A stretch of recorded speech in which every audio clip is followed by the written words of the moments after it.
Assalamualaikum warahmatullahi wabarakatuh. Para pemirsa yang budiman, masih melanjutkan meringkas buku tentang Buya Hamka dan sekarang masuk pada bagian atau buku yang ketiga yaitu tentang lembaga hidup ya. Nah, buku ini sesuai dengan urutannya memang ditulis ya setelah Buya Hamka menyelesaikan dua buku sebelumnya yaitu Tasawuf Modern dan Falsafah Hidup ya. Nah, buku Lembaga Hidup ini didedikasikan oleh Buya Hamka untuk ayah beliau yang dianggapnya bukan hanya sebagai seorang ayah tetapi juga sebagai seorang guru spiritual yang sangat berjasa di dalam perjalanan hidup Buya Hamka.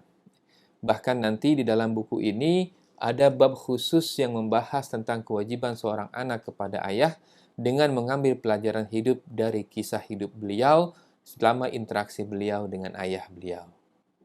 Pertama kali membaca judul buku ini, Lembaga Hidup, ya, saya agak tersalah paham karena saya pikir ini membahas tentang bagaimana mengorganisir hidup agar lebih teratur. Ya. Ternyata mungkin seperti kebanyakan orang juga ya salah paham ketika pertama kali membaca judulnya ya yaitu lembaga hidup ya.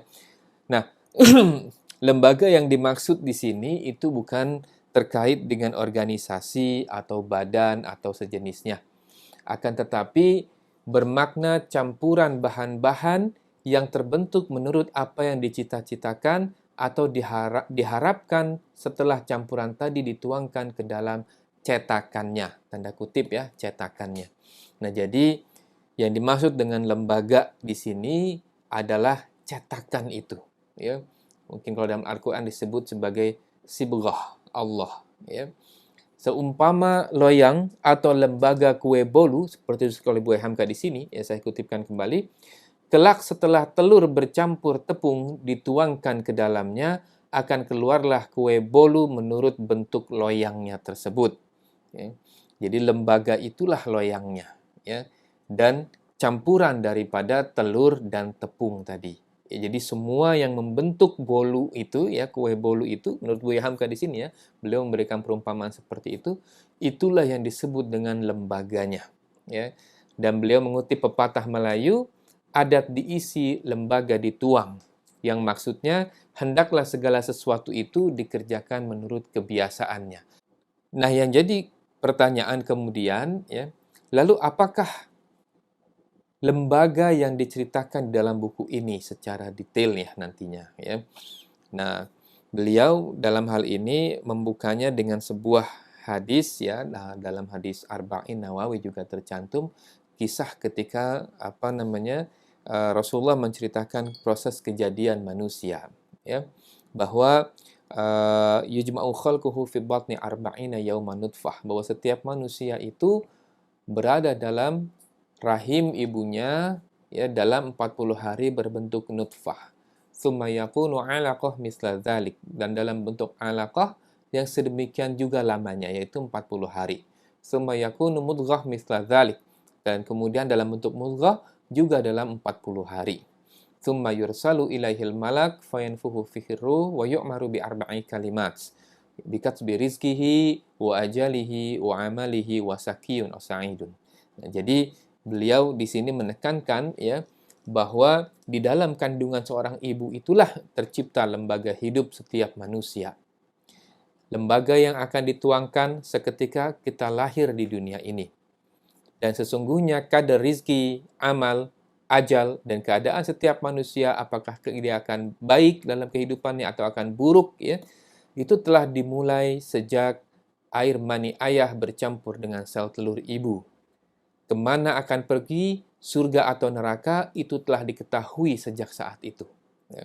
Oleh karenanya, hendaklah proses penciptaan manusia ini dimulai dengan cara yang baik, dari dua bibit yang baik, dengan akhlak yang baik.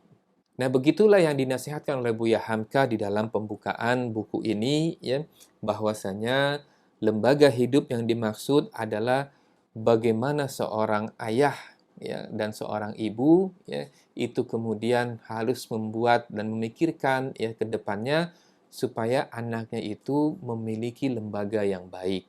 Ya. Bagaimana usaha membuat cetakan lembaga terbaik itu? Ya.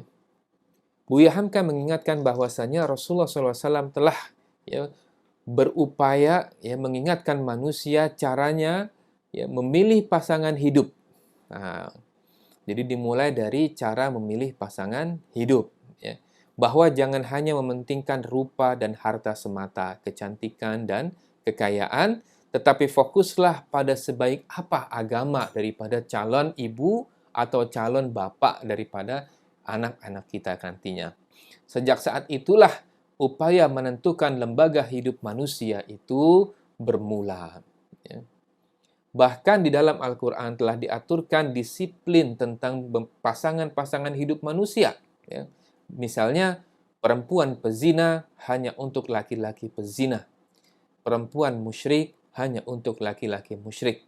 Ya. Ini sesungguhnya adalah sebuah peringatan bagi orang-orang yang beriman bahwasanya memilih pasangan hidup itu tidaklah ditentukan oleh bagaimana kerupawanan atau kecantikan fisik semata atau kekayaan harta semata. Tetapi dimulai daripada kebaikan imannya. Ya. Sesungguhnya padi tidak akan berbuah ilalang. Ya. Nah, ini apa namanya? Satu lagi kutipan ya dalam pengantar buku ini ya. Jadi beliau juga mengingatkan, jika kualitas beras dari tanaman padi ini kurang bagus, maka boleh jadi pupuknya yang kurang atau sekitarannya tidak terawat baik sehingga hama-hama mudah berdatangan dan merusak daripada padi itu. Ya. Nah, maksudnya kualitas garis keturunan dan ilmu pengetahuan sebagai faktor internal dan lingkungan sebagai faktor eksternal itu sangatlah penting di dalam membentuk lembaga untuk zuriat kita nantinya. Ya. Ini bagaimana Buya Hamka menuliskannya dalam kata pengantar buku ini. Ya. Jadi dari kata pengantarnya saja sudah banyak sekali nasihat-nasihat ya terkait dengan bagaimana membentuk lembaga hidup yang baik bagi zuriat kita ya. Karena sesungguhnya kekuatan Islam itu berasal daripada kuatnya ukhuwah Islamiyah. Dan kuatnya ukhuwah Islamiyah itu berasal daripada kesatuan akidah dan pemahaman yang sama tentang al-Islam. Dan itu dimulai daripada keluarga, kemudian masyarakat, kemudian pada level negara, dan kemudian pada level yang berikutnya dan berikutnya. Dilanjutkan dalam kata pengantar ini, Buya Hamka juga mengutip ya perkataan ulama. Di sini saya singkatkan saja bahwa para ulama telah banyak menasehati tentang bagaimana seharusnya pergaulan antara suami istri di dalam rumah tangga sehingga mampu membuat lembaga terbaik ya bagi zuriat mereka. Rasulullah SAW bahkan mengajarkan doa khusus agar pada saat penciptaan lembaga itu ya, itu diawali dengan sesuatu yang baik. Allahumma jannibna syaitan wa jannibis syaitan mimma ruzikna.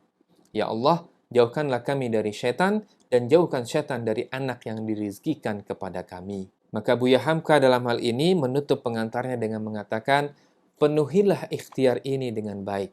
Mulai dari proses ya sebelum lembaga itu terbentuk, yaitu bagaimana menemukan bibit-bibit yang baik ya.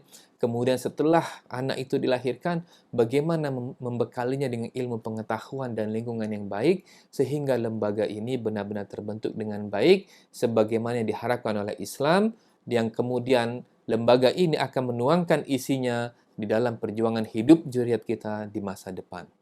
Wallahu a'lam bishawab, itu sebagai kata pengantar. Nantikan video selanjutnya untuk masuk kepada ringkasan bab pertama sampai bab ke-12 di dalam buku ini. Billahi taufik, wassalamualaikum warahmatullahi wabarakatuh.